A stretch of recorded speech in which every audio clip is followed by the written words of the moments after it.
Que la paix et la grâce soient avec vous. Nous continuons avec notre cours de la zoologie biblique avec le 11e animal qui est le bœuf. L'autre fois, dans la partie 1, j'avais parlé sur les 3 significations du bœuf que la Bible nous enseigne, parce qu'il y en a 6. Premièrement, j'avais dit que le bœuf parle de Jésus. Le bœuf peut aussi nous parler du sacrifice expiatoire, et le bœuf aussi peut nous parler du serviteur.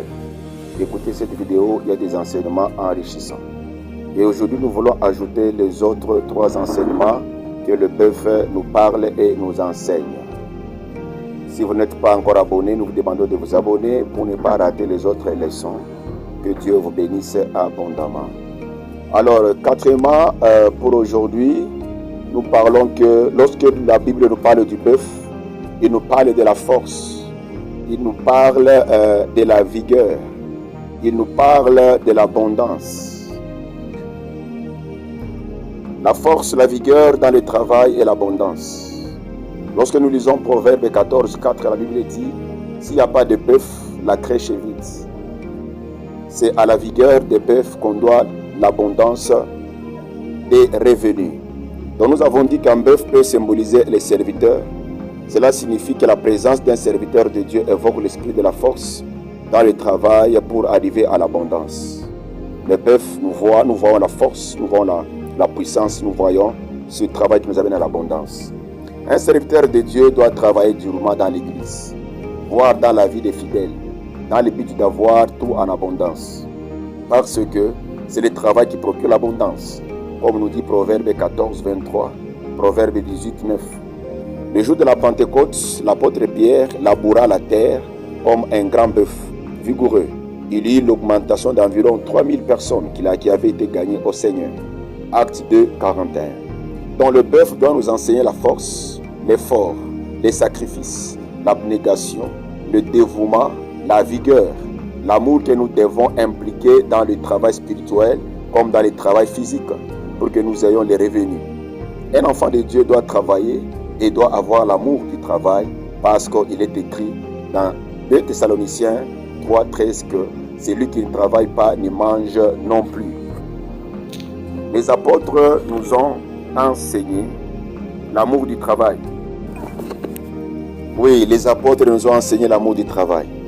Un enfant de Dieu doit travailler comme un bœuf dans l'œuvre de Dieu, tout en ayant des tentes, comme l'apôtre Paul qui était un faiseur de tentes. Acte 18, 13. Un chrétien ne peut pas croiser ses bras, il lui souffrira de la disette, parce que la paresse est le contrôle du travail. Proverbe 6, 10 nous dit, un peu de sommeil, un peu de repos, un peu croiser les mains, la pauvreté te surprendra comme un rôdeur. Donc le bœuf nous parle de la force, nous parle de la puissance. Cinquièmement, le bœuf peut aussi nous parler prophétiquement du chrétien. Ici, le bœuf signifie tout chrétien qui doit mettre toute sa force, toute sa vigueur et toute son énergie dans l'œuvre de Dieu, dans le travail. Que ce soit l'œuvre de Dieu, que ce soit dans le travail des vies temporelles, pour que la crèche ne soit pas vide et que l'abondance soit constatée. Donc le bœuf peut aussi nous parler du chrétien. La Bible peut utiliser le bœuf pour nous parler du chrétien. Le bœuf aussi, pour le dernier point, il peut nous parler de la richesse. Le bœuf est aussi symbole de la richesse. Il y a plusieurs passages dans les livres, dans les syllabus. Nous avons 2 Samuel 12, 2, Job 1, 3, Job 42, 12, Ecclésiaste 2, 7, Genèse 24, 35, Exode 10, 9, Exode 10, 24, Exode 12, 31 à 38.